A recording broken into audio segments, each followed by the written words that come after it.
Mucho gusto, mi nombre es Eduardo Mundani, yo soy miembro de la Asociación de Granaderos Reservistas de la República Argentina. Soy el secretario general de la asociación, el que me acompaña aquí a mi costado, a mi izquierda, es el granadero reservista Jorge Santos, presidente de la Asociación de Granaderos Reservistas de la República Argentina. ¿Quiénes somos los granaderos reservistas? Bueno, somos ciudadanos que participamos del regimiento de granaderos. Nosotros fuimos granaderos a caballo y en distintas épocas, es decir, ¿no? Y bueno, pero prefiero que lo explique aquí el señor presidente. Buenas tardes a todos. Cumplimos con el servicio militar obligatorio, que era la ley nacional, que después, a partir del año 94, se dejó de lugar. Y somos de distintas épocas, ¿no? Mundani es más viejo que yo, así que no. La asociación se formó en el año 2003 por iniciativa del jefe de regimiento en ese momento, y fue una muy buena idea, ya que hace 21 años que acompañamos el regimiento a distintos eventos. Los que podemos, hay viajes del regimiento que no podemos ir, pero ahora casualmente mañana tenemos el relevo que se hace de los documentos históricos acá en Plaza de Mayo a las 11 de la mañana.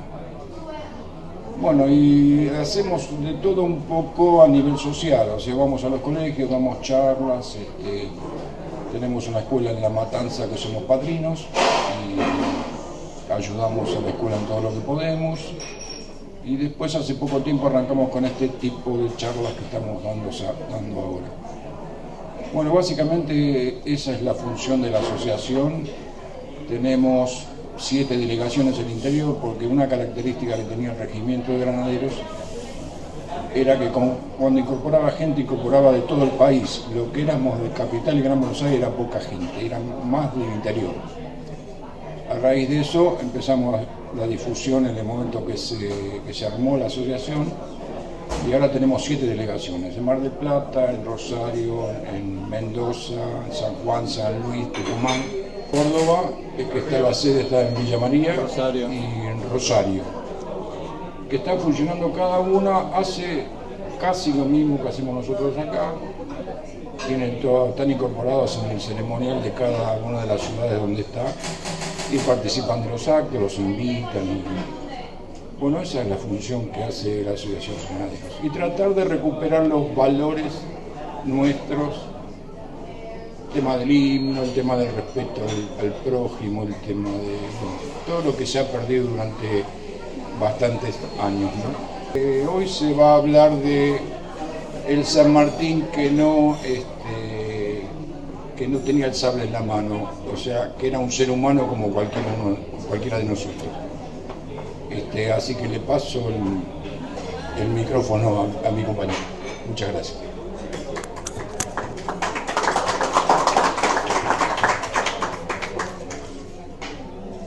Bueno, en general lo conocemos desde el bronce, ¿no? Desde como dijo Belisario Roldán cuando se inauguró el monumento a San Martín en Boulogne-sur-Mer, en Francia, lo dijo en su poema Padre Nuestro que estás en el bronce.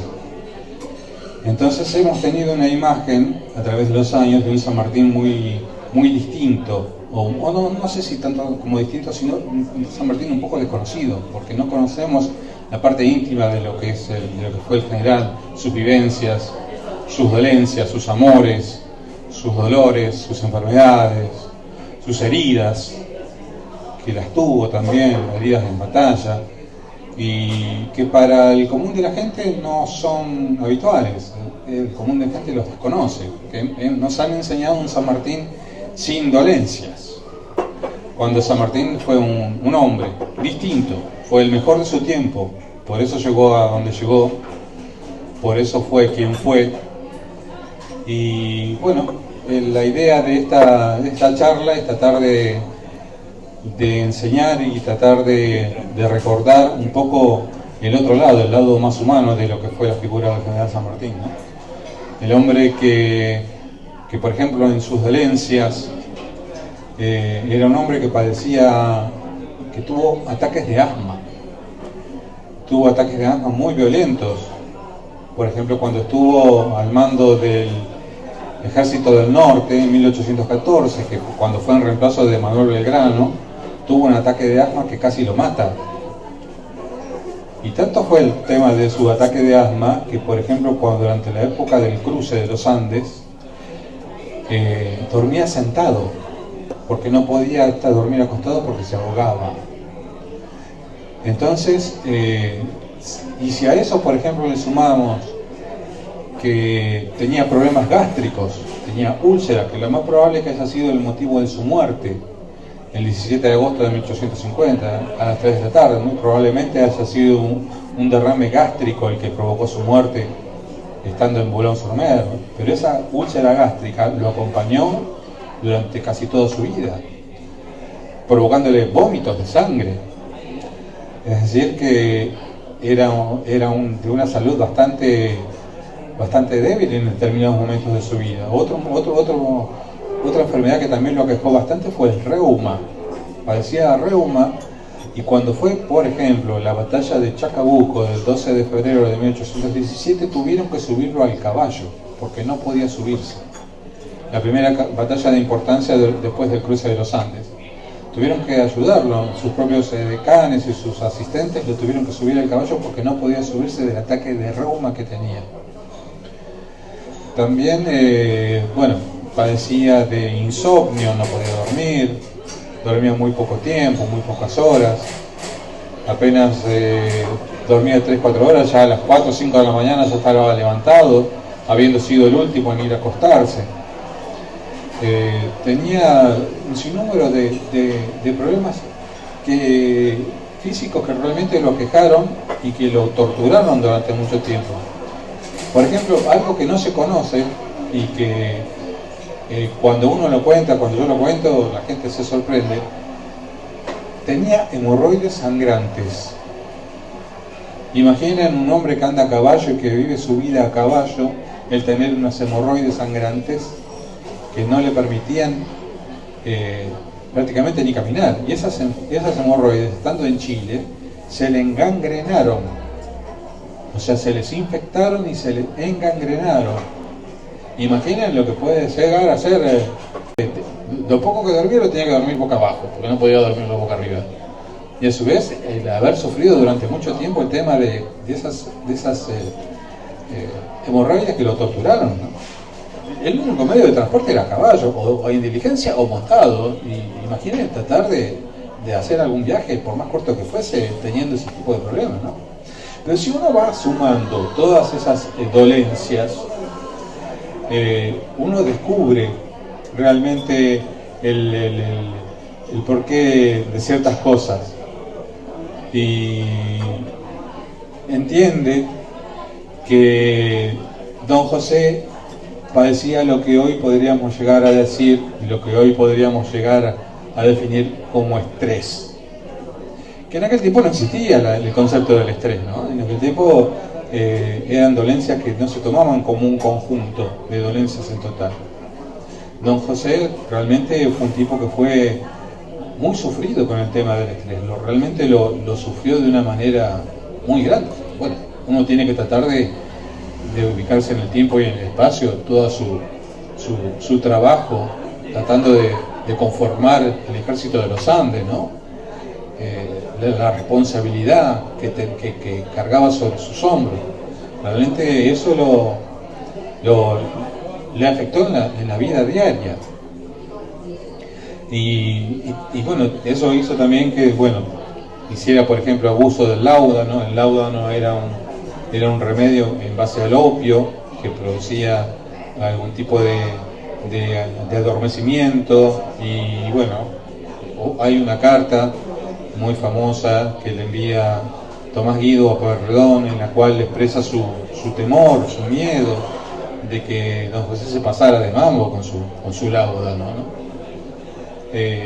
Pero bueno, así y todo pudo sobrellevar todo lo que fue la gesta libertadora. Y a pesar de que era un tipo que no se cuidaba demasiado, porque, por ejemplo, era muy fumador, era un empedernido fumador, fumaba tabaco negro, y que compraba las hojas del tabaco negro, y él mismo las agarraba, las cortaba, las picaba y se armaba sus propios cigarros. pero era un fumador empedernido. También era un hombre que le gustaba el vino, o sea que era muy buen conocedor de vino y le podían poner una copa delante de algún vino de algún origen sin especificárselo y sabía cuál era el vino que estaba tomando, de cuál era el origen. Hay una anécdota muy famosa en la que también está Olazábal como partícipe, en la que él, siendo gobernador intendente de Cuyo, dice, lo llama aparte a Olazábal, que Olazábal era un jovencito, ¿no? Al cual San Martín trató con mucho cariño, siempre de forma muy paternal. Y entonces le dice, venga usted y ayúdeme. Y entonces trajo unas botellas de vino de Málaga, vino español, y unas botellas de vino de Mendoza, y les cambió las etiquetas. Al vino de Málaga le puso las etiquetas del vino de Mendoza y al de Mendoza las etiquetas del vino malagueño. Y lo presentó en la cena. Entonces todos estuvieron de acuerdo que el vino español era muchísimo mejor que el vino argentino. Y el general se terminó riendo de la cara de todos, diciéndole cuál había sido la trampa, diciéndoles que, miren, esto fue hace 200 años, ¿no? Diciéndoles que el argentino siempre prefería lo de afuera antes que lo de adentro. Entonces, para que vean el ejemplo de que trató de imponer en esa pequeña broma, ¿no? Porque el general fue un tipo que realmente no solamente estuvo en la parte militar, sino que también en la parte del desarrollo productivo. Él dio vuelta a la provincia que en aquel tiempo se llamaba Cuyo, que era la zona de Mendoza y de San Juan. La dio vuelta, la puso cabeza para arriba en función del ejército, porque en la conformación del ejército de los Andes, porque el ejército de los Andes se conformó en menos de 2 años desde la nada misma. No había nada. Y San Martín dio vuelta a todo, hizo que los propietarios de hacienda dieran animales para la alimentación de la tropa, lo mismo que con la parte de la comida, de los vegetales. Hubo el caso, por ejemplo, quiero poner otro ejemplo, ¿no? En el campo de una chacarera que habló mal del país, habló mal de la patria en ese momento, y fue llevada delante de San Martín. Y San Martín, cuando la vio, le dijo, está bien, no hay ningún problema, usted habló mal de la patria, usted tiene que pagar por su horror. Retírenle a la señora 120 zapallos para el rancho de la tropa. Y se sacó 120 zapallos para dar de comer a sus propios soldados, cuando podía haber tenido otro tipo de actitud, pero no, él prefirió dar el ejemplo y castigar al insubordinado dando de comer a su propia tropa, que pocos meses después cruzaría los Andes, ¿no? Y la vida de general San Martín fue una vida llena de altibajos, y en la cual la salud de él siempre tuvo en un límite. Como cuando, por ejemplo, era un teniente en el ejército español y era el oficial pagador de su regimiento, y fue asaltado por 4 bandoleros cuando llevaba la paga para pagarles a los soldados, y San Martín, siendo apenas un teniente de apenas 22 años, y no se tiró atrás, sino que les hizo frente, y le hizo frente a los 4 bandoleros, y tuvieron que, le terminaron pegando una puñalada, una estocada en el pecho que le atravesó un pulmón y casi lo mata. Y quedó tirado, le robaron el dinero y lo dejaron tirado al costado del camino. Menos mal que pasó por ahí un tiempito después un oficial que lo conocía y lo llevó a un convento de monjas que le salvaron la vida. Y a pesar de haber perdido el dinero, que era el dinero de la paga, era tan buen oficial y estaba tan bien conceptuado que el mismo rey de España le condonó la deuda, no lo obligó a devolverlo, y lo tomó como una contingencia más de las cosas de la milicia. Así que, bueno, estuvo internado en ese convento, y se le regaló, una de las monjas le regaló un rosario hecho con madera del Monte de los Olivos de Jerusalén, y ese mismo rosario se encuentra hoy día en el Regimiento de Granaderos a Caballo. San Martín se lo regaló a Olazábal, el cual yo lo mencioné anteriormente, y Olazábal en un combate en Chile le perdió el crucifijo, o sea que está el rosario con todas las cuentas menos la cruz de madera. El que pueda llegar ahí en el Regimiento de Granaderos lo puede llegar a ver ahí al rosario que recibió San Martín como premio, como regalo de las monjas. Y bueno, hasta a lo largo, como decía, a lo largo de su vida fue un hombre que padeció muchas dolencias y padeció circunstancias que realmente para cualquier otra persona hubiesen sido realmente muy difíciles de superar, como por ejemplo estando en el Perú se enfermó de lo que en aquel tiempo se llamaba chivalongo. Chivalongo, que era el chivalongo, la fiebre tifoidea,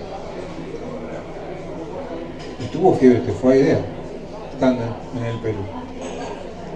Y cuando estuvo ya retirado en su vida de ostracismo en Francia, en 1836, hubo una gran epidemia de cólera, y también padeció el cólera.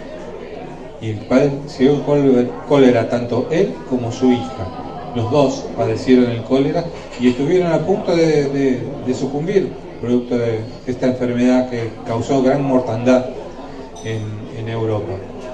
Pero tuvo la suerte, San Martín, de que un diplomático argentino, hijo de un amigo de él, el señor Mariano Balcarce, que era médico a su vez, lo cuidó tanto a él como a su hija Mercedes durante la convalecencia, cuando estuvieron atacados por el virus del cólera. Mariano era hijo del general González Balcarce, el vencedor de Suipacha. La batalla de Suipacha, o la batalla de Tupiza, tienen el mismo nombre. Fue un triunfo de las tropas, uno de los primeros, mejor dicho, no uno de los primeros, el primer triunfo de las tropas argentinas en su periodo de la independencia. Fue el 7 de noviembre de 1810. Tengan en cuenta de que habíamos recién empezado con la Revolución de Mayo, el 25 de mayo, esto fue en noviembre de ese mismo año. El vencedor de esa batalla fue González Balcarce.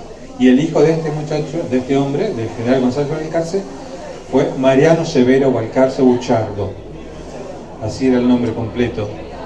Y Mariano Severo terminó casándose con su hija. Después de haberlos cuidado, tanto al general como a Mercedes, Mariano se terminó casando con su hija.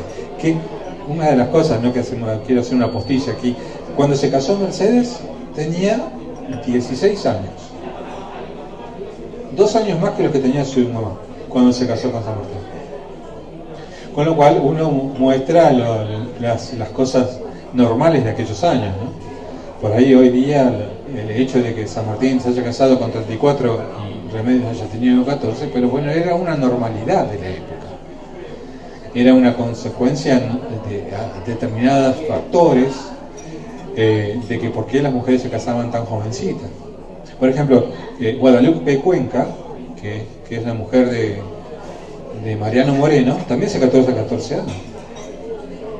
Lo que pasa, Mariano era un poquito más joven que San Martín, pero bueno, la edad era la misma, 14 años, igual que los que tuvo Remedio. ¿Pero por qué se casaban tan jóvenes? Se casaban tan jóvenes por una cuestión de que las mujeres, al ser tan jovencitas, tenían mayor poder reproductivo. Entonces, la mortalidad infantil de aquellos años era muy, muy, muy importante. Se calculaba de que de 5 nacimientos, 3 no se pasaban los 3 años. De 5 nacimientos, 3 no pasaban los 3 años. Con lo cual, las mujeres tenían que tener una mayor cantidad de hijos. ¿Y cómo se daba esa mayor cantidad de hijos? Teniendo los más jóvenes.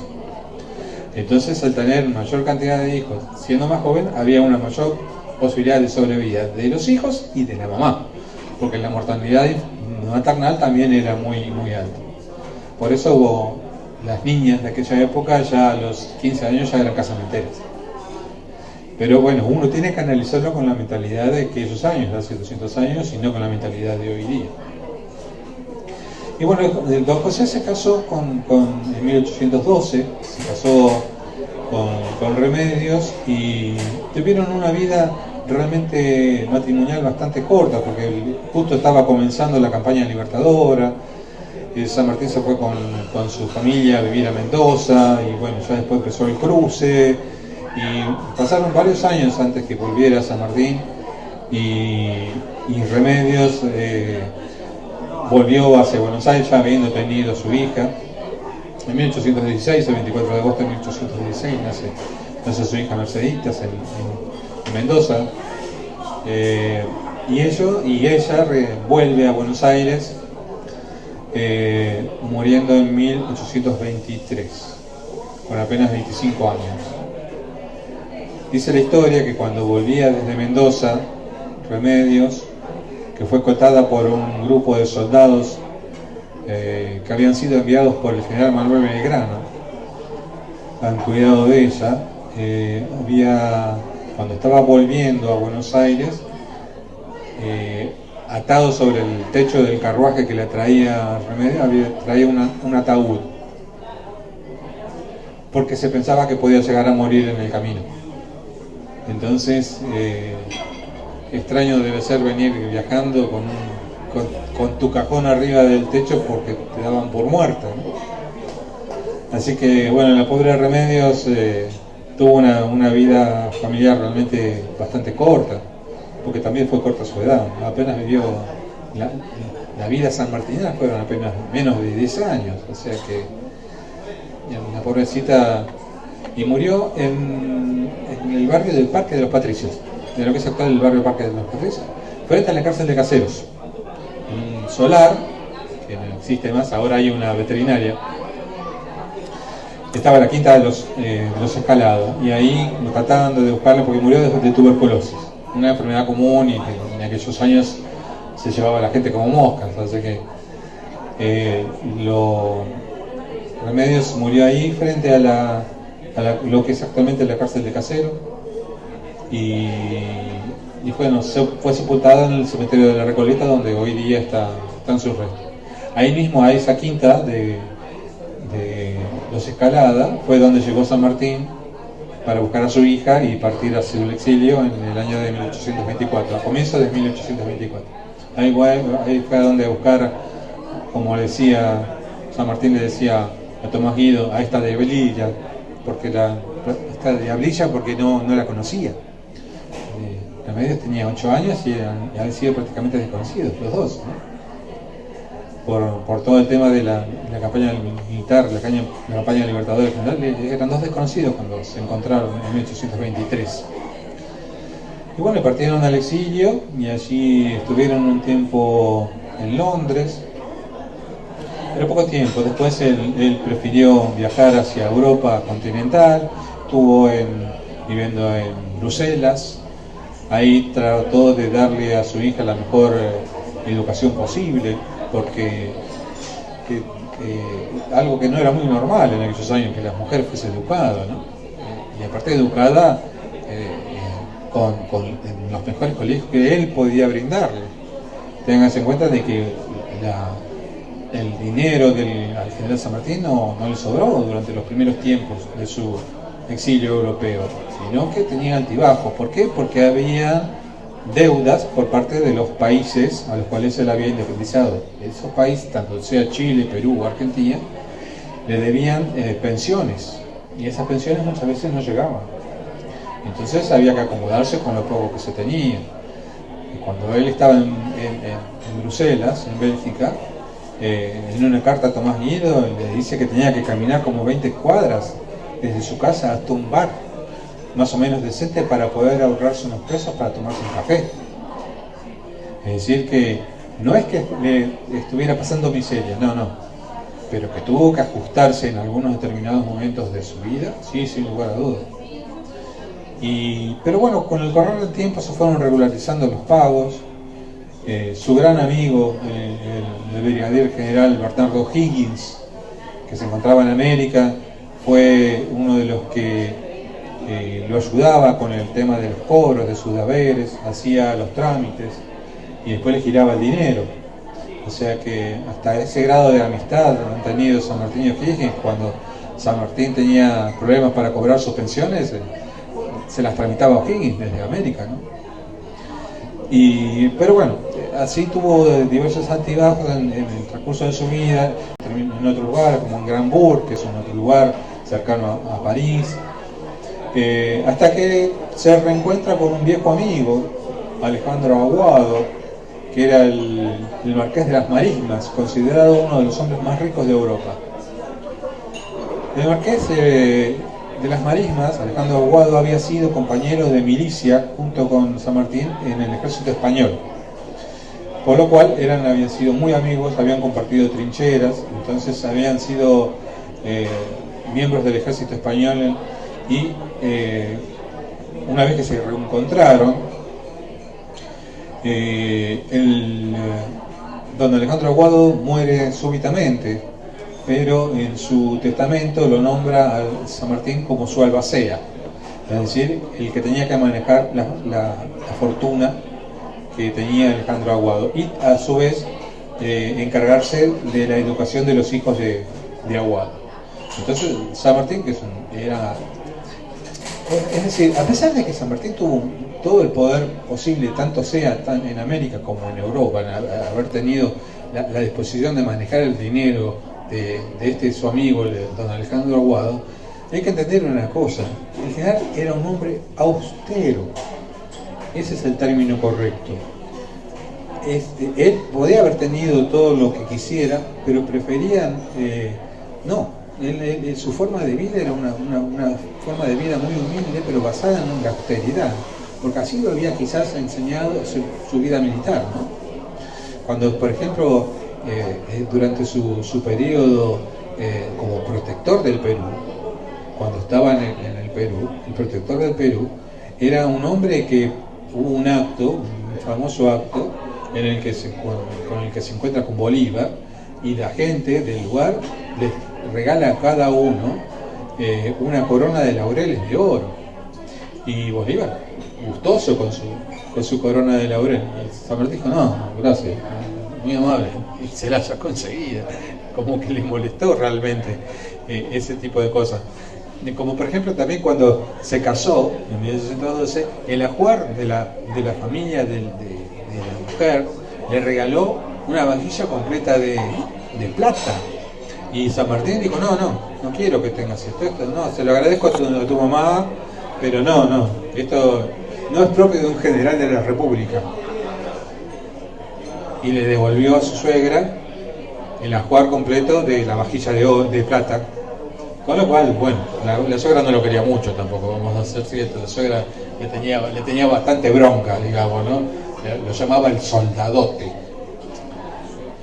El soldadote, decía, o sea que tuvo bastante encono, bastante... hay otra historia que algunos dicen que es una fábula, otros dicen que fue cierta la historia, que en una gran cena que se hizo en la casa de los Escalada, llega San Martín con su edecán, y entonces cuando llega con su edecán le dicen a San Martín: bueno, aquí se sienta usted, y aquí se sienta tal y tal y tal. Y entonces él pregunta: ¿y mi edecán cuál es el lugar? No, él tiene que ir a comer a la cocina. Entonces San Martín se levantó de la mesa, se fue a la cocina, y antes de llegar a sentarse a comer a la cocina junto a su edecán y el resto de la servidumbre, les dijo: donde come mi edecán, como yo. Y se fue a comer a la cocina. Con lo cual la familia Escalada habrá sentido esa puñalada realmente como... Bueno, por eso también había un cierto porqué, él no lo quería mucho, ¿no? Y también otra historia de que estando en Mendoza a Remedios le dieron le regalaron un vestido muy fastuoso, y San Martín se lo hizo devolver también, porque dijo no era justo, y la patria estaba en peligro. San Martín había donado la mitad de su sueldo para bancar el ejército de los Andes, y no era lógico que su mujer vistiera joyas y vistiera el mejor vestido de la época. Se lo hizo devolver. Es decir, si vemos a través de la historia, todas sus actitudes tuvieron este tipo de actitudes de desprendimiento. Cuando conformó el primer escuadrón de granaderos a caballo, el 16 de marzo de 1812, donó la mitad de su sueldo para la conformación de su porque con la mitad del sueldo estaban más que cubiertas las necesidades de mi familia y las mías. Y donó la mitad de su sueldo para que esa mitad de su sueldo sirviese para pagar los uniformes y la comida de los soldados, de los granaderos que estaban recién empezando a conformarse, ¿no? Cuando recién se creó el regimiento. Toda su vida tuvo este tipo de actitudes de humildad y de desprendimiento, y siempre fue, habiendo tenido el gran poder que pudo haber llegado a tener estando en el Perú, donde allí fue proclamado por el pueblo peruano como protector del Perú. Y el protector del Perú era el cargo más alto que podía llegar a existir. Y sin embargo, era un hombre que salía con un carruaje a pasear para que la gente lo viera y estar en contacto con la gente. Y paraba el carruaje y la gente venía y lo saludaba. Y habiendo tenido la oportunidad de haber tenido custodias que lo cuidaron, no, él directamente trataba de tener un cierto contacto con la gente. Como cuando declaró la independencia, él mismo se asomó sobre un balcón y él mismo flameó la bandera del Perú que él había creado, delante de todo el pueblo de Lima, a sus pies, ¿no? Es decir, siempre tuvo este tipo de actitudes de desprendimiento, estas actitudes de humildad que lo caracterizaron siempre hasta el final de sus vidas. Por ejemplo, en el final de sus vidas, cuando ya era muy viejito y ya la vida ya le estaba empezando a pasar facturas, porque por ejemplo ya en los últimos años había empezado a tener ceguera. ¿Por qué? Porque se había enfermado de cataratas, y en aquel tiempo no existían las operaciones de cataratas así de forma cotidiana como las tenemos hoy día. Por ejemplo, en ese año de 1845, cuando lo operaron de catarata, lo operaron de un solo ojo, porque no podían operarle de los dos ojos, y lo operaron sin anestesia, porque la anestesia no existía. Recién a partir de 1850, recién más o menos en la época en la que él murió, recién se empezaron a utilizar anestesia en las primeras operaciones. O sea que le operaron el ojo sin anestesia. Y lo peor de todo, que no tuvo resultado. Siguió tan ciego como estaba. Sus últimos años fueron los años en los que él quizás sufrió más en lo personal, porque había perdido uno de sus grandes amores, uno de sus grandes placeres, que era la lectura. Era un lector, pero absolutamente ávido. Entonces, ¿qué opción tenía? Y que sus hijos, que su hija y sus nietas le leyeran los libros, le leyeran los diarios. Y su propio yerno, que se convirtió en un hijo para él. San Martín lo dice muchas veces, lo ha dicho inclusive en tu testamento, de que Mariano se convirtió en el hijo que no tuvo, porque realmente lo cuidó. Y Mariano mismo lo llamaba padre a don José. La que consiguió ese grupito pequeño que tuvo a su alrededor en sus últimos años fue el grupo que lo reconfortó en su vejez y en sus dolencias finales, ¿no? En sus años del exilio, una de las cosas que a él le gustaba mucho, por ejemplo, era la carpintería. Él construía pequeños muebles. Le gustaba muchísimo la carpintería, pequeños banquitos, ese tipo de cosas. Era como un gran hobby que él tenía. Y otro hobby que tenía, y que también le gustaba muchísimo, y que dicen que tenía muy buena mano, era la jardinería. Era muy buen jardinero y le encantaba cultivar rosales. Dicen que tenían unos rosales muy bonitos, muy lindos. Cuando podía, le gustaba, ya en sus años finales también, a pesar de que era una persona mayor, le gustaba salir a cabalgar, subirse a su caballo y salir a cabalgar por la zona, por el bosque, o dar algún tipo de paseo con sus carruajes. Es decir, siempre fue una persona que estuvo en movimiento, no se despuesta, siempre tuvo ganas de hacer algo, a pesar de los años, a pesar de las dolencias, a pesar de todo, de su cuerpo gastado. Tengan en cuenta que murió de 72 años, una edad bastante avanzada para su época. Murió de 72 años después de haber tenido heridas de guerra, después de haber tenido enfermedades realmente muy importantes. Y como les decía al principio, seguramente esa tarde del 3 de agosto, del 17 de agosto de 1850, lo mató una hemorragia gástrica. Es lo más probable que haya sido la hemorragia gástrica lo que lo terminó de voltear, digamos, y se lo llevó a las 3 de la tarde. Era un sábado en Boulogne-sur-Mer cuando murió, en la Gran Rue 105, era el domicilio donde él vivía, que era una casa alquilada, no era de él la casa, era la casa del señor Monsieur Gerard, que vivía en ese mismo edificio, porque era un edificio de varias plantas. Entonces, una de las plantas vivía Monsieur Gerard con su familia, y otro de los pisos vivía San Martín con su familia, y él alquilaba. Otra vez vuelvo a reiterar lo de la humildad de este hombre, ¿no? De que podía haberse comprado una casa, porque él era administrador de los dineros de su amigo, del gran Alejandro Guado, pero no, él prefería alquilar una casa. Y fue a vivir ahí a esa casa a Boulogne-sur-Mer en el año 1848, 2 años antes de morir. Y fue a vivir ahí porque quería estar cerca del mar, tratando de que las corrientes marinas y los aires marinos trataran de vivificarlo un poco. Y también en cierta medida era un poco de esa añoranza, ¿no? Porque del otro lado del mar estaba su patria, esa patria que él tanto añoraba, ¿no? Porque él siempre intentó volver, él siempre intentó morir en Argentina. Él lo dice en su testamento, una vez que yo muera quiere ser conducido directamente al cementerio, pero quisiera que mi corazón fuese depositado en Buenos Aires. Él pidió eso en su testamento, un testamento del año 43, del año 1843, de que él quería que su cuerpo fuese llevado sin ningún tipo de ceremonia, sin ningún tipo de nada, así de donde muriera, así fuese llevado al cementerio, pero que su corazón fuese depositado en el cementerio de Buenos Aires.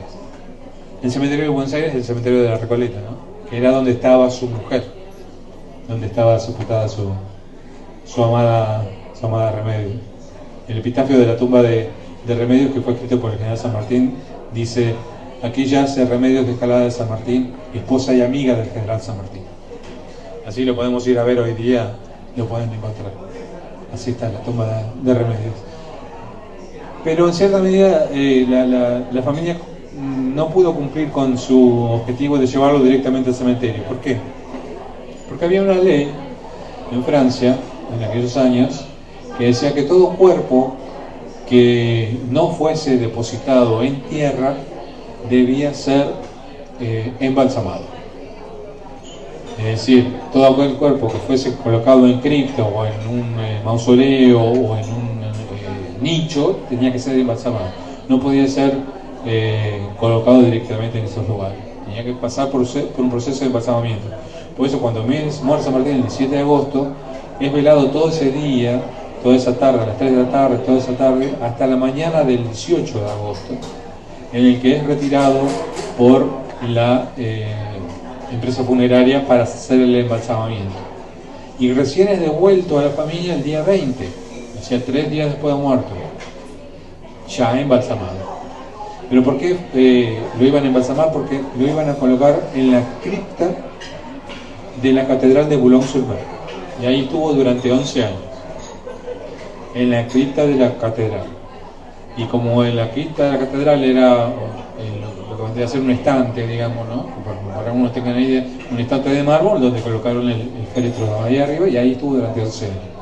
Hasta que la familia compró un mausoleo en las afueras de París, en un lugar llamado Brunoy.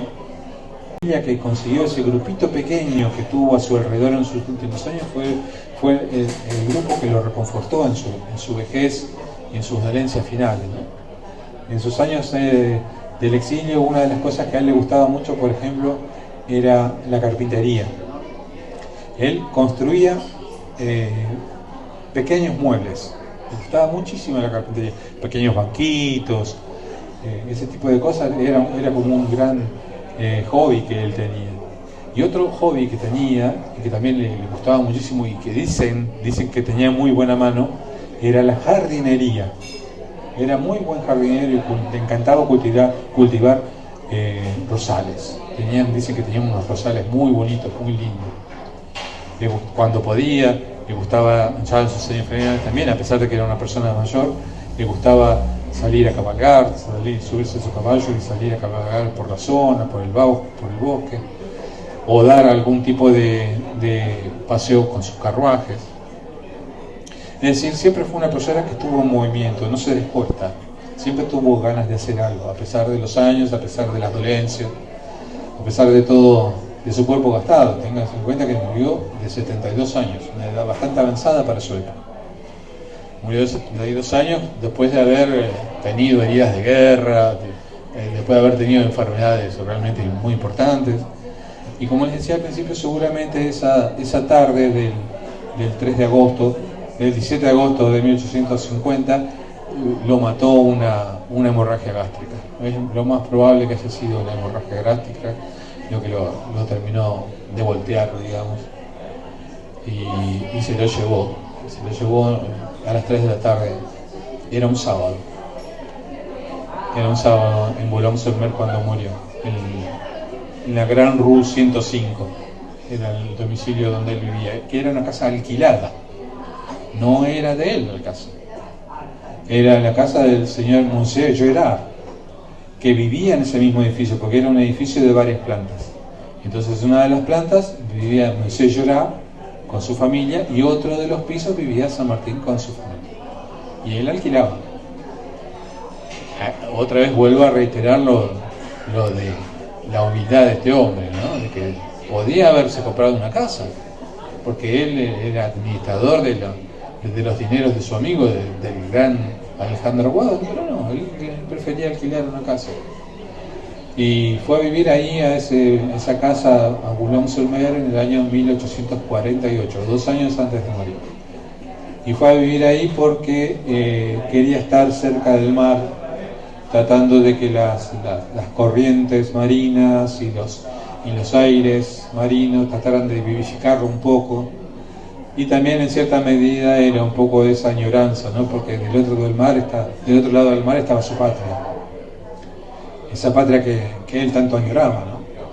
Porque él siempre intentó volver, él siempre intentó morir en Argentina. Él lo dice en su testamento, una vez que yo muera, quiere ser conducido directamente al cementerio. Se había puesto en pelea con Francia, ¿no? Se combatía con Francia y fue tomado prisionero y logró escapar, y después combatió en distintas batallas durante la guerra de independencia española, siendo un oficial del ejército español. Por ejemplo, en la batalla de la Albuera, que San Martín era jefe de un destacamento de caballería española y se enfrenta con un destacamento de caballería francesa, y en determinado momento se separan tanto el jefe español como el jefe francés, o sea San Martín con el corazero francés, y hacen un duelo personal y se pelean entre ellos dos, y el resto de la tropa, tanto sea franceses como españoles, se quedan duros mirando como sus propios jefes se pelean a sablazo limpio arriba de su caballo. Y en un determinado momento el francés le tira un sablazo y San Martín lo para con el brazo. Esa lastimadura tardó años en curarse, pero en ese mismo momento en el que San Martín para con el sable, la estocada del francés, con su propio sable atraviesa al francés y lo mata. Pero esa herida también la tuvo una herida en batalla, y también mató a San Martín. O sea que fue un hombre que estuvo en el medio del combate, no era alguien, un oficial que estuviese de fuera del encuentro, no se hubiese jugado la vida. El famoso combate de Arjonilla, que nos han contado en la escuela, en el combate de Arjonilla le matan el caballo a San Martín, y San Martín queda debajo del caballo. En el mismo caso de San Lorenzo. Y sucede que un cazador, porque era el nombre del soldado, Juan de Dios se llamaba el soldado, se baja de su caballo y lo saca debajo de su caballo muerto y lo rescata. La misma circunstancia que pasó en 1813, es decir, con el combate de San Lorenzo. Juan de Dios se llamaba el soldado. Qué nombre profético, digamos. Y bueno, a lo que voy, que siempre, toda la vida de San Martín fue una vida de compromiso. No era el generalote que manejaba la batalla desde atrás, digamos. Él siempre estaba comprometido. En la batalla de Chacabuco, cuando yo le contaba recién de que no había podido mantenerse muy erguido sobre su caballo porque había tenido un ataque de reuma, al principio de la batalla estuvo en un momento que estuvo en cierto modo en peligro de conseguirse el triunfo. ¿Y qué fue lo que hizo San Martín? Agarró la bandera de los Andes y se puso adelante de sus granaderos a caballo que estaban de reserva y se metió en medio del combate. Y era el comandante jefe del ejército unido, del ejército de los Andes. Y se metió con su bandera. No hubo necesidad de que entrara al propio combate, pero agarró que podía haber ligado alguna bala, perfectamente podía haber ligado alguna bala, porque se metió justo en el medio de la trifulca, llevando la bandera de los Andes para que sus hombres se sintieran empujados, ¿no? por ese ejemplo. Es decir, vuelvo a reiterarles, el compromiso de San Martín ha sido siempre toda su vida, siempre muy cercano hasta con la muerte, ¿no? Por algo fue el argentino más grande de la historia, sin lugar a dudas. Yo creo que es San Martín, y después, aunque sea acá por ahí a alguno no le guste, algún escaloncito más abajo viene el resto. Es mi modo de ver, es mi modo de sentimiento, es lo que creemos, que creo que creemos todos los granaderos, ¿no? Los que hemos sido granaderos, y hay unos cuantos amigos aquí presentes también que han estado en el regimiento. Creo que nos sentimos un poco los muchachos del general, ¿no? Así que, por más que hayan pasado 200 años, nos sentimos granaderos ese no es granadero, ese es un patricio, estoy filtrando. Quería que aclararas qué pasó realmente en Ecuador entre San Martín y Bolívar. Sí, se ha tejido, fueron 2 días, fue el 26 y el 27 de junio de 1821. Que se reunieron en Guayaquil. Ahí se encontraba el Libertador del Norte, Simón Bolívar, con el Libertador del Sur, el general San Martín. ¿Qué sucedió? Bueno, hay toneladas de libros que se han escrito con respecto a eso. Yo no le daría tanto misterio al tema, que había un caso muy concreto.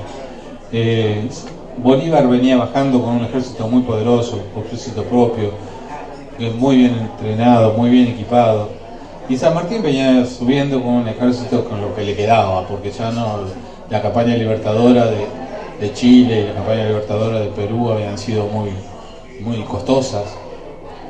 Por ejemplo, la expedición que se hizo al Perú desde Chile se hizo bajo bandera chilena. La bandera que flameó en los buques que desembarcaron en Pisco era una bandera de Chile, no era una bandera argentina. Y la gran mayoría de los soldados eran chilenos, no eran argentinos. Había argentinos, sí, pero eran minoritarios a los que formaron parte de la expedición. ¿Qué fue lo que pasó? Que el gobierno de Buenos Aires le dio la espalda a San Martín. San Martín prácticamente era representante de un ejército sin Estado. Era un ejército que no tenía apoyo logístico. Era un ejército que se le debían dineros adeudados a los soldados desde hacía meses. Era un ejército que los soldados estaban mal vestidos, mal comidos. Eso también produjo lo que se llamó la rebelión de la fortaleza del rey Felipe. Había en el Perú había una fortaleza que estaba tomada por los españoles, y los soldados argentinos que formaban parte del Ejército Unido, en aquel tiempo ya había dejado de llamarse el Ejército Libertador de los Andes, se llamaba Ejército Unido, se rebelaron y se pasaron al bando español. Hubo 2 escuadrones de granaderos a caballo que se pasaron al bando español, porque no tenían que comer, no tenían... y el día anterior a la tropa, mejor dicho, la tropa vio cómo los oficiales cobraban su sueldo, y ellos nada. Y al día siguiente se rebelaron y se pasaron a Ronda Peña. Los cabecillas de ese levantamiento terminaron fusilados y ahorcados acá, en la Plaza Mayo.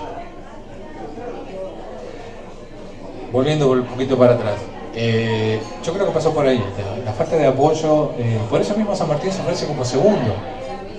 Se ofrece como segundo, como lugarteniente de Bolívar. Le dice a Bolívar: no hay ningún problema, yo me pongo como tu subordinado. Pero San Martín no podía aceptar que San Martín fuese su subordinado, porque había una diferencia militar entre uno y otro. Bolívar era un improvisado, militarmente. San Martín no lo era. O sea que seguir el desarrollo de la campaña hubiese llevado a que, en cierta medida, San Martín la manejase, porque Bolívar no era un destacado militar, hombre de armas, ¿no? Era medio improvisado. Yo creo que lo que hizo que San Martín y Bolívar tuvieran esa charla fue el ofrecimiento de San Martín de ser subordinado, y cuando Bolívar le dijo que no, bueno, a San Martín no le quedó otra que renunciar y entregar lo poco que le quedaba de su ejército. Se lo entregó a manejo de Bolívar. Y así llegaron a un grupito muy chico. Por ejemplo, en Ayacucho, que fue la última gran batalla de la guerra de independencia, el 9 de diciembre de 1824, hubo solamente 80 granaderos, porque no había más. El resto habían quedado desperdigados en toda la campaña libertadora. O sea que yo creo que fue por eso, la falta de apoyo político y militar que tenía San Martín, lo que hizo que San Martín le entregara todo a Bolívar para que terminara la campaña. Escuchándote, me pregunto, habiendo tenido la preparación que él tuvo en España, ¿cuál fue el llamado, la motivación para volver a luchar justamente contra los españoles en estas tierras? Las razones yo creo que fueron ideológicas, más que nada. Yo creo que la razón fundamental de que San Martín volviera, es decir, podemos decir que también fue una cuestión práctica. No hay que olvidar de que San Martín era nacido en América, era americano. Y para el generalato español era difícil que un oficial llegara al grado de general, siendo de origen americano. Los generales eran españoles, por lo general.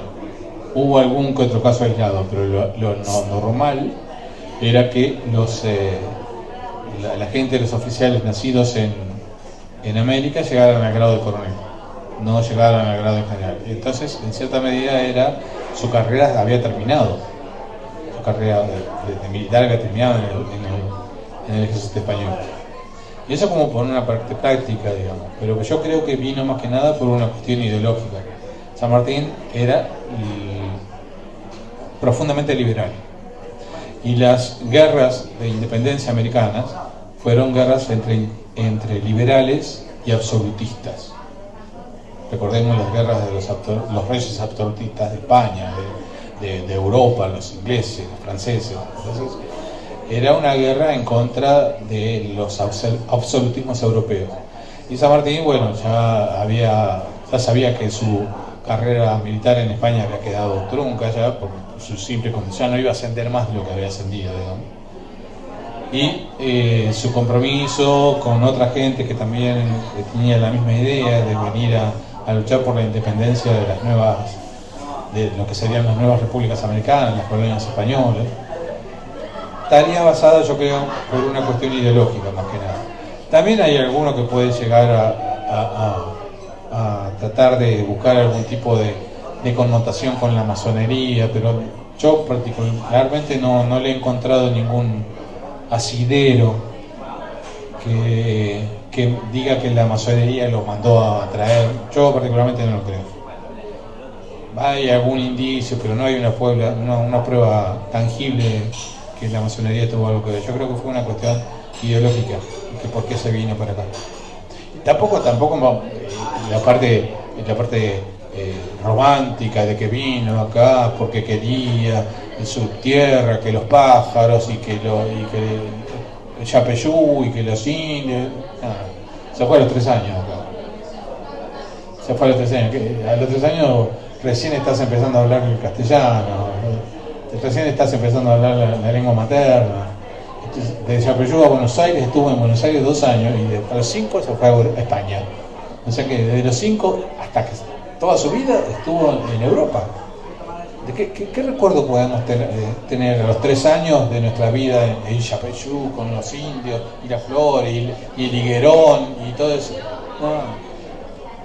Y ya que están mencionando el nacimiento, Yapeyú,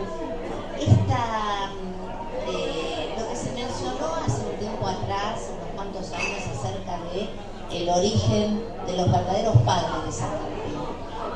Es que los verdaderos padres son doña Gregoria Matorra del Cel y don Juan de San Martín y Gómez. Porque se había dicho que podía ser hijo de un alvear, creo, no me acuerdo bien cómo fue esa teoría. No, es decir, hay otro trasfondo de todo esto.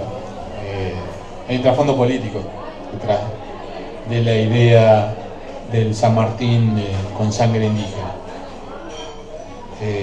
Entiéndase que por ahí, para la ideología de la patria grande, paga más un San Martín con sangre indígena que un San Martín con sangre española. Cuando eso está absolutamente refutado. El primero que tiró esa idea fue Hamilton, García Hamilton, después se prendió Chumbita, otro periodo.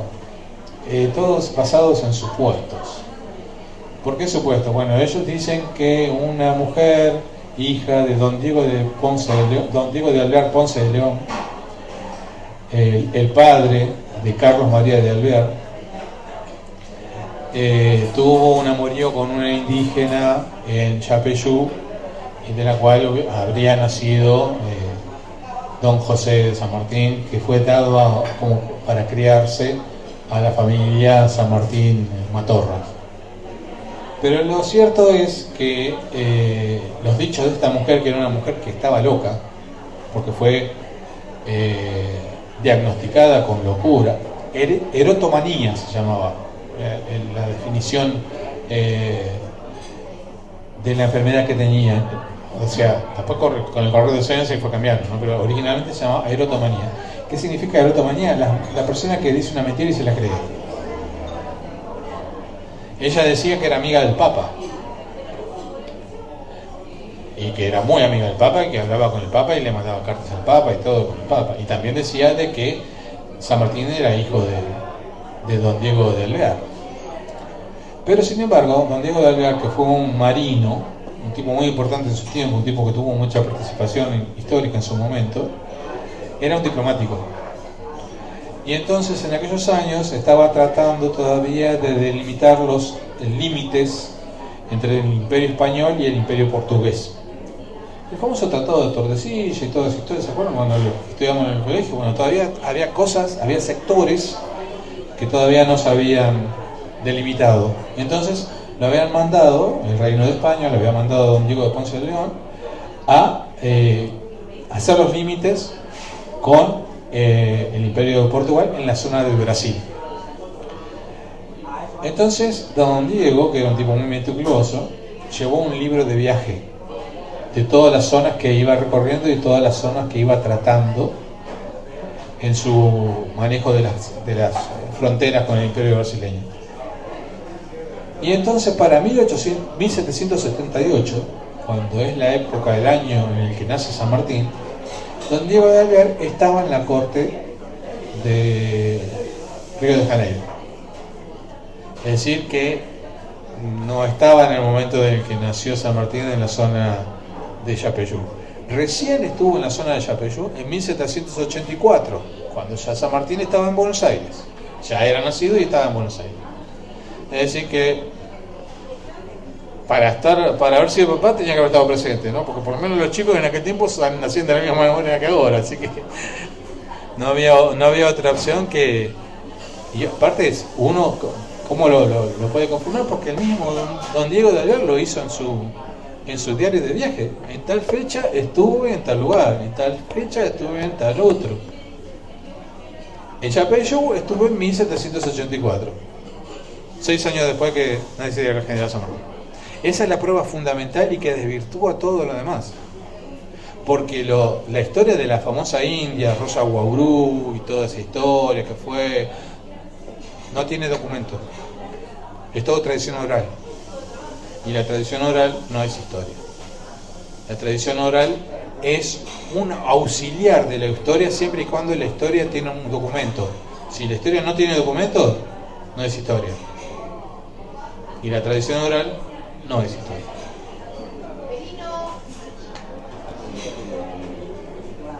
¿Nos podés contar algo de él en la masonería? Habría que ubicarse en el momento histórico. Estamos hablando de 1812, 1813. Estábamos en plena guerra con España. Había en ese momento tenía que existir la importancia del secreto, ¿no? De no dar a conocer los planes que nos podían llevar. Entonces para eso se realizaron ciertas organizaciones secretas, lo que se llamaban las logias. Que las logias eran grupos de gente comprometida con un ideal que trataban de mantener un cierto secreto dentro del manejo de la misma. Y una de las formas de poder mantener ese secreto era a través del sistema compartimentado utilizado por las logias masónicas. Porque una cosa era la logia masónica y otra cosa eran las logias operativas. Las logias operativas, y lo dicen inclusive Sarmiento y lo dice Mitre, que fueron grandes masones, grado 33, que eran uno de los grados más altos de la masonería, dice que las logias americanas eran logias operativas, que mantenían el secreto y que mantenían su forma de manejarse compartimentada, es decir, que yo no sabía lo que hacía él y él no sabía lo que hacía ella. Entonces, para poder manejarse de una manera secreta y a su vez, bueno, tratar de delinear ciertos aspectos dentro de la política, pero no tenían el manejo masónico estricto, es decir, no manejaban la parte de todo el simbolismo de la masonería, no manejaban toda la parte de todo el ritualismo que tenía la masonería, es decir, que no eran masones puros, digamos, en realidad eran logias, como te dije, operativas. Por eso San Martín formó parte de logias, pero eran operativas, no eran logias de tipo ideológico como las logias masónicas. Eso es lo que yo creo, eso es lo que yo he estudiado y lo que yo creo con respecto al tema de San Martín y la masonería. Vos también podés buscar un montón de libros y muchos otros libros te van a decir que no, que era un iniciado y que usaba el mantelito, ¿viste? Y todas esas cosas pero yo particularmente no lo creo. Yo creo que no, que él formó parte de logia, sí, pero por una cuestión de secretismo y no por una cuestión de ideología masónica. ¿Y algo de la versión con Rosas? ¿Cómo? ¿Algo de su visión con Rosas? Cuando Juan Manuel, bueno, lo que pasa es que don Juan Manuel de Rosas, qué personaje. Bueno, él en el artículo 4 de su testamento del 23 de enero de 1844, él lega su sable corvo a don Juan Manuel de Rosas por su defensa de la soberanía en el año 38. Hay mucha gente que se confunde y te dice que fue por lo de la vuelta de obligado. No, la vuelta de obligado fue posterior. San Martín lega su sable por el testamento del 23 de enero de 1844 y la vuelta de obligado fue el 20 de noviembre de 1845. O sea que fue posterior no fue por el sable, no fue por obligado que le legó el sable, sino por un hecho anterior. Don José tuvo nunca se conocieron en persona, sino que todo fue epistolar. Pero hay una carta del año 38 que San Martín le escribe a su amigo Goyo Gómez. Goyo Gómez fue la única persona que se conoce a la cual San Martín tuteó, porque a todo el mundo llamaba de usted. Por más amigos, a Tomás Guido, por ejemplo, que lo acompaña en Catedral, que fue el gran confidente, que lo acompañó en la campaña libertadora, que lo acompañó en Chile, que lo acompañó al Perú, y que él llamaba, San Martín lo llamaba él como mi lancero amado, pero lo trataba de usted. Usted sabe y usted. En cambio Goyo Gómez no. No, Goyo, vos sabés. Y hay una carta del año 38 de San Martín a Goyo Gómez, en el cual se queja San Martín, estando en el exilio, de que el gobierno de Buenos Aires se maneja con la violencia, refiriéndose a Rosas. No lo nombra, pero dice gobierno de Buenos Aires. Entonces, es decir, yo creo que lo que el general aplaudía en relación a Rosas fue toda su defensa de la parte soberanía, ¿no? Pero que su manejo interno no estaba muy de acuerdo con algunas cosas. Yo creo que tenía ciertos, pero igualmente no fue muy demostrativo, pero yo creo que San Martín no comía vidrio y sabía de que aquí la situación era un poco complicada y que había que se manejaba mucha violencia. Aquellos años fueron años violentos, tanto sean para los unitarios como para los federales, ¿no? Ayer, por ejemplo, estaba acordando de que había sido la decapitación de Marco Avellaneda, que Marco Avellaneda era el gobernador de Tucumán, el padre de Nicolás Avellaneda. Nicolás Avellaneda fue el que lo repatrió a San Martín, a los restos de San Martín. Y el padre de Nicolás Avellaneda, Marco Avellaneda, fue decapitado por el rosismo en Tucumán. Así que fueron años de mucha violencia. Yo creo que San Martín sabía diferenciar una cosa de la otra. Creo. Acá me están diciendo de que si no tenemos alguna otra preguntita, podemos, a ver.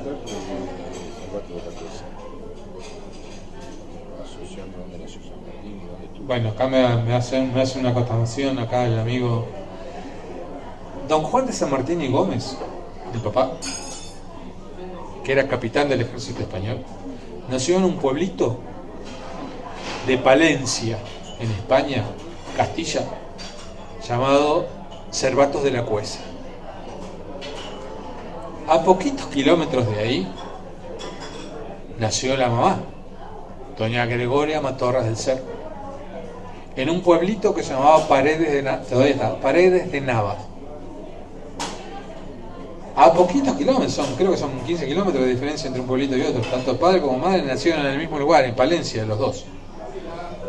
Pero no se conocieron entre ellos. Se conocieron cuando llegaron a América. Y aparte de que se conocieron estando en América, cuando se estaban por casar, ya tenían la fecha de matrimonio y todo lo demás, Don Juan, que era un oficial del ejército español, lo mandan en misión a Uruguay, a lo que es actual Uruguay, en aquel tiempo era la banda oriental. Entonces, ¿qué pasó? Doña Gregoria se casó por poder con un amigo de Don Juan. No estuvo Don Juan en el momento del matrimonio, sino que un capitán amigo de Don Juan hizo de él y se casó, y se casaron los dos, pero sin que Don Juan estuviera presente. Y en ese pueblito de Cervatos de la Cuesa hay una plaza que se llama República Argentina, un pueblo muy chiquitito de España, no sé si alguno conoce España, los pueblos chiquitos de España. Bueno, ese pueblito chiquito de España, de Cervatos de la Cuesa, hay una plaza, la plaza principal, que se llama República Argentina, y en el medio de la plaza está el monumento a Don Juan de San Martín. Y la intendenta de ese pueblo, doña María Malanda Fernández, amiga nuestra, ¿verdad? Esta intendente allá, no sé cuánto viene renovando, allá habrá renovado, no sé, como 3 o 4 veces. Doña María Malanda Fernández es una amiga de la casa, digamos, de los granaderos, siempre estamos en contacto con ella y siempre nos está diciendo que vayamos a verla y nosotros decimos que venga para acá. Así que, no, quería comentar eso que acá me hizo la acotación Jorge, bueno, que somos muy amigos de doña María Malanda. Hermoso el museo. Fuerte. Si San Martín tuvo algún amor, se enamoró, aparte de Remedios, amante. Hay un montón de historias. Es decir, hay una historia. Lo que pasa es que las historias estas son más que historias, son chismes.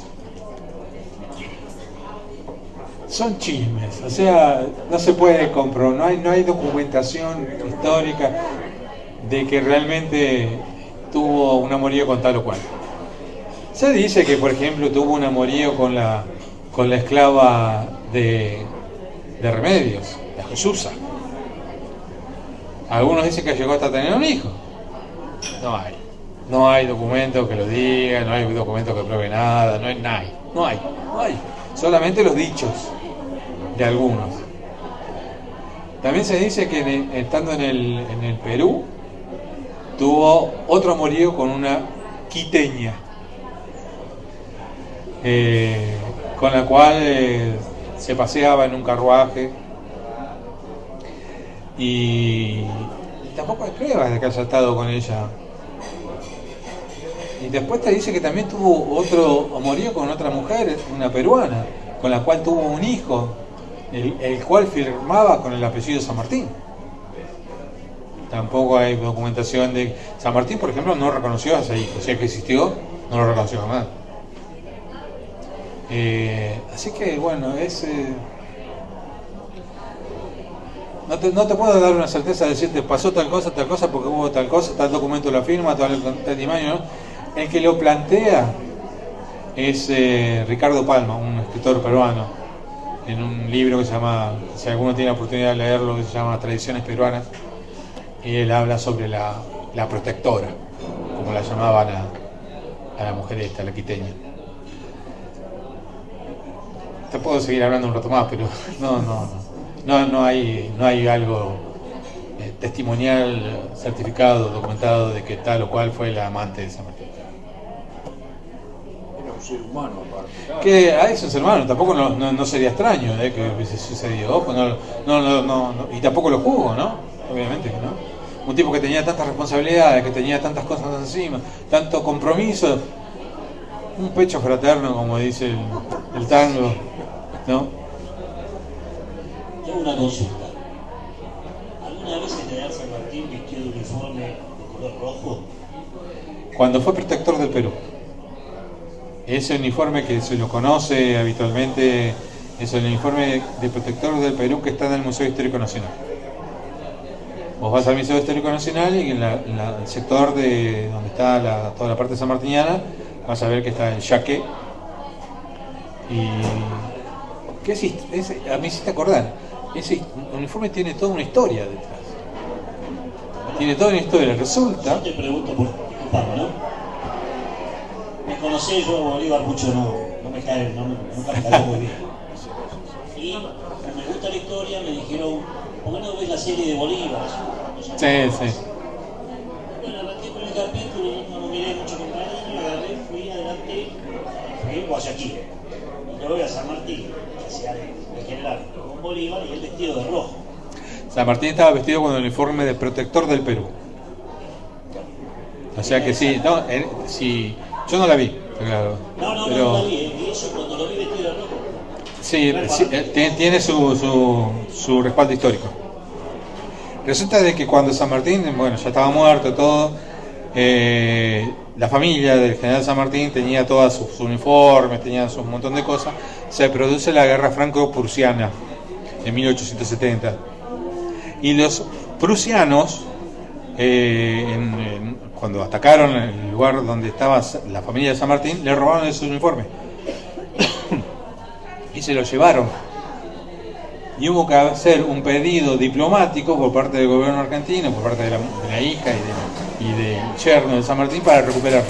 Pero lo habían tomado como trofeo de guerra.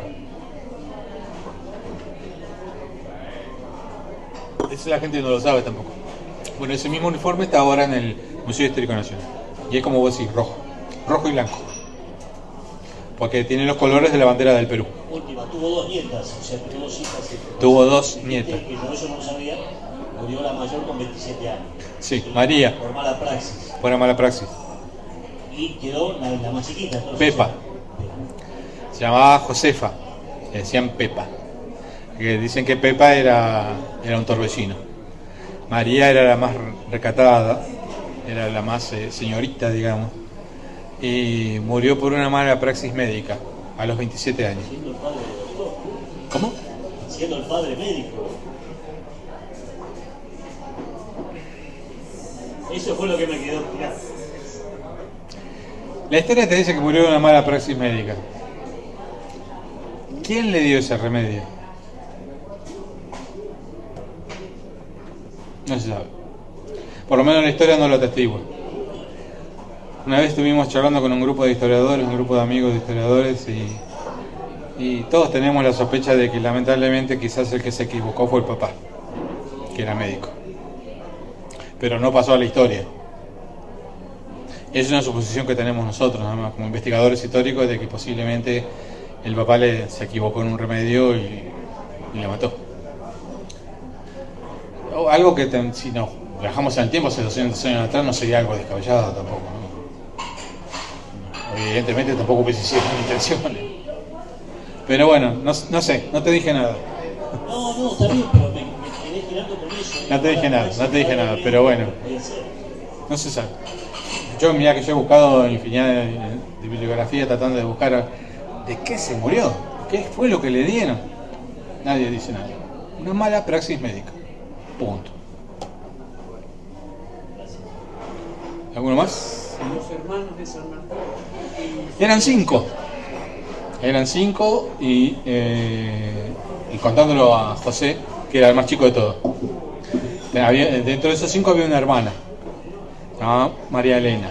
Doña María Malanda Fernández es una amiga de la casa, digamos, de los granaderos. Siempre estamos en contacto con ella y siempre nos está diciendo que vayamos a verla y nosotros decimos que venga para acá. Así que, no, quería comentar eso que acá me hizo la acotación Jorge. Bueno, que somos muy amigos de Doña María Malanda. Es hermoso el museo. Fuerte. Si San Martín tuvo algún amor, se enamoró, aparte de Remedios, amante tuvo. Hay un montón de historias. Es decir, hay una historia. Lo que pasa es que las historias estas son más que historias, son chismes. Son chismes, o sea, no se puede comprobar, no hay documentación histórica de que realmente tuvo un amorío con tal o cual. Se dice que, por ejemplo, tuvo un amorío con la esclava de Remedios, la Jesusa. Algunos dicen que llegó hasta tener un hijo. No hay documentos que lo digan, no hay documentos que prueben nada, no hay. Solamente los dichos de algunos. También se dice que estando en el Perú tuvo otro amorío con una quiteña, con la cual se paseaba en un carruaje y tampoco hay pruebas de que haya estado con ella. Y después te dice que también tuvo otro amorío con otra mujer, una peruana, con la cual tuvo un hijo, el cual firmaba con el apellido San Martín. Tampoco hay documentación de... San Martín, por ejemplo, no reconoció a ese hijo. Si es que existió, no lo reconoció jamás. Así que, bueno, no te puedo dar una certeza de decirte pasó tal cosa, porque hubo tal cosa, tal documento lo afirma, tal imagen, ¿no? El que lo plantea es Ricardo Palma, un escritor peruano, en un libro que se llama, si alguno tiene la oportunidad de leerlo, que se llama Tradiciones Peruanas, y él habla sobre la protectora, como la llamaban a la mujer esta, la quiteña. Te puedo seguir hablando un rato más, pero no hay algo testimonial, certificado, documentado de que tal o cual fue la amante de San Martín. Era un ser humano aparte. Que es un ser humano, tampoco no sería extraño que hubiese sucedido. Y tampoco lo juzgo, ¿no? Obviamente que no. Un tipo que tenía tantas responsabilidades, que tenía tantas cosas encima, tanto compromiso, un pecho fraterno, como dice el tango, ¿no? Tengo una consulta. ¿Alguna vez el general San Martín vistió de uniforme de color rojo?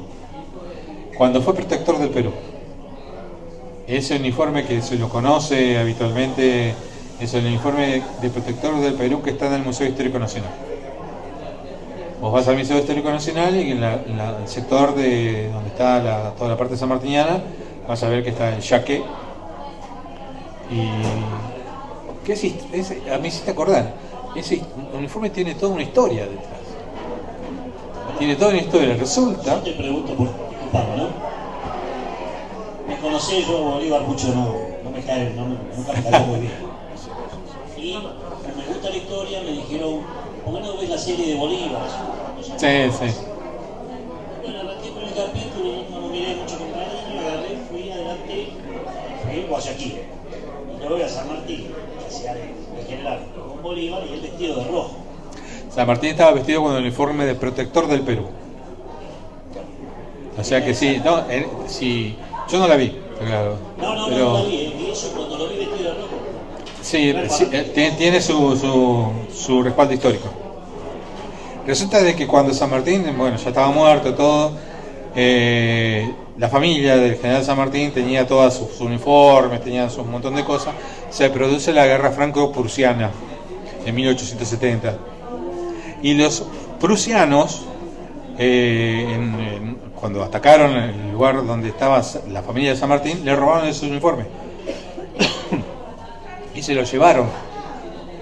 Y hubo que hacer un pedido diplomático por parte del gobierno argentino, por parte de la hija y del yerno de San Martín para recuperarlo.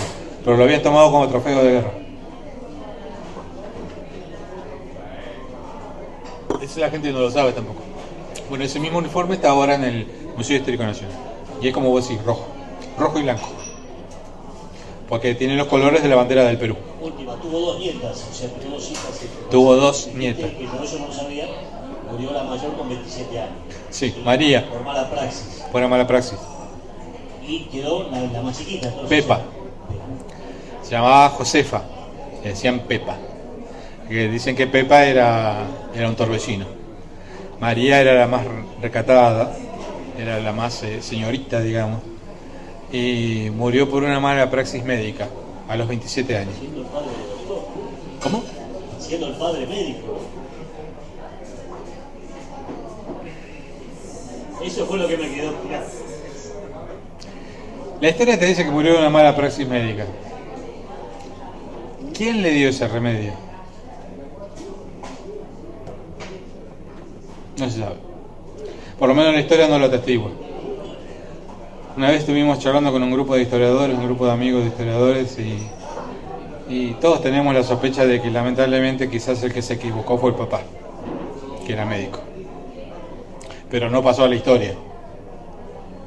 Es una suposición que tenemos nosotros, nada más, como investigadores históricos, de que posiblemente el papá se equivocó en un remedio y la mató. Algo que si nos viajamos en el tiempo hace 200 años atrás no sería algo descabellado tampoco, ¿no? Evidentemente tampoco hubiese sido con intenciones. Pero bueno, no sé, no te dije nada. No, está bien, pero me quedé girando con eso. No te dije nada, pero bueno. No se sabe. Yo, mira que yo he buscado infinidad de bibliografía tratando de buscar de qué se murió, qué fue lo que le dieron. Nadie dice nada. Una mala praxis médica. Punto.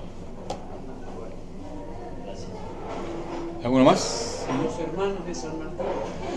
Eran cinco y contándolo a José, que era el más chico de todos. Dentro de esos 5 había una hermana, llamada María Elena. Y los hermanos, a ver si me los acuerdo todos, eran Justo Fermín, era Manuel Tadeo, era, María Elena, José Francisco, y me queda uno, no me acuerdo, se me fue. Pero esos eran los hermanos, sí, él era el más chiquito, él era nacido junto con el anterior, que era Fermín, eran nacidos en Yapeyú. Los otros 3 más mayores eran nacidos en la actual República Oriental del Uruguay, en un lugar cerca de Carmelo, que se llama Calera de las Hermanas o Calera de las Vacas, que era un lugar a donde habían mandado a su papá como gobernador intendente. Porque toda esa zona, y la zona de Yapeyú, la zona del litoral, eran todas reducciones jesuíticas. Eran reducciones de indígenas y los habían mandado a Don Juan de San Martín a ese lugar. Con el único que tuvo más o menos algún trato fue con Fermín. con Manuel Tadeo, con el que tuvo algún tipo de trato. Porque uno de los hermanos también era militar, todos fueron militares. Los 3 varones fueron militares, conjuntamente con José Francisco, los 4 eran militares. Uno fue a vivir a Filipinas, enviado ahí por el gobierno español. Y bueno, con su hermana tuvo buena relación, inclusive testó a favor de él en su testamento. Hay que mensualmente tenían que pasarle una determinada cantidad de dinero a María Elena, que estaba casada con un recaudador de impuestos, un tal Menchaca. Y bueno, María Elena tuvo hija, una que se llamaba Petrona. Y el testamento de San Martín dice que la pensión era para la mamá, y después, cuando falleciera la mamá, para la hija. Y la mamá murió 2 años después de San Martín, en 1852. O sea, la hermana de San Martín murió. Y el resto de los hijos, el resto de los hermanos no tuvieron, se fueron solteros todos, menos el filipino, que el filipino sí tuvo varones. Se cree, se estima, habría que hacer más investigaciones, de que posiblemente haya algún chosno medio lejano por parte de un sobrino, digamos, de San Martín viviendo en Filipinas. Pero la rama propia de la familia San Martín Matorra se cortó con ellos. No hubo más descendientes. Hubo descendientes por parte de los Matorras, por parte de la mamá, con primos y tipo de cosas, que todavía sigue habiendo. Ese monumento que les digo, que está en la plaza de República Argentina, en el pueblo, y fue hecho por un Matorras, que es escultor. Era, que murió hace poquito. ¿Alguna otra pregunta? ¿No? Bueno, les agradezco mucho la presencia y espero no haberlos aburrido.